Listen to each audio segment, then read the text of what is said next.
ओम याम मेधाम देवगणः पितरश्चोपासते तया मामद्य मेधया अग्ने मेधा विनम कुरु।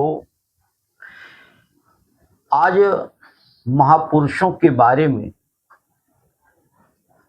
कुछ प्रचलन ऐसे चल चुके हैं जो सत्यता से परे हैं। हम महापुरुषों का गुणगान करें, भजन करें, उनके बताए हुए रास्ते पर चलें,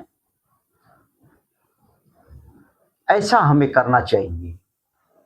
लेकिन कुछ उनके जीवन के बारे में सत्यता से परे यदि हम कोई कार्य करते हैं तो ये समाज को गलत संदेश जाएगा।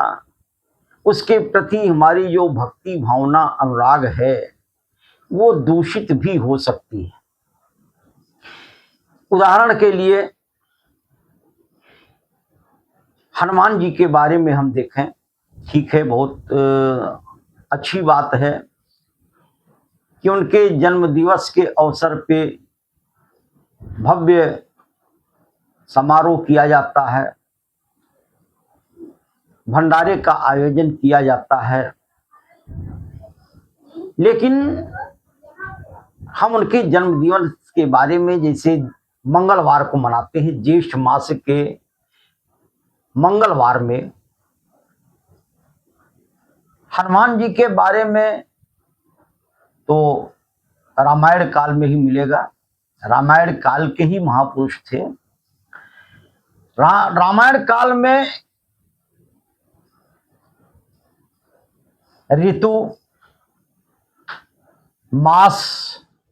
मास में चैत्र वैशाख जेठ आषाढ़ ये लिया जाता है। उसके बाद पक्ष लिया जाता है, कृष्ण पक्ष, शुक्ल पक्ष, और उसके बाद तिथि ली जाती है, प्रथमा द्वितीया तृतीया चतुर्थी। वार का कोई जिक्र रामायण काल में नहीं है। ये मंगलवार की बात कहां से आई? जब हनुमान जी रामायण काल के थे और रामायण काल में वार का कोई जिक्र नहीं है, तो मंगलवार को मनाया जाना ये कैसे उचित आज का समाज ठहरा रहा है, ये मेरी समझ में नहीं आया। तो मेरे कहने का मतलब यह है कि आप लोक प्रचलन में ना आए। जिस चीज के लिए आपका ग्रंथ है, साहित्य है, तो आप उसके आधार पर चलेंगे। रामायण की रचना महर्षि वाल्मीकि ने की और सर्वप्रथम राम की कथा उन्होंने लिखी थी, तो उसमें वार का कोई जिक्र नहीं है।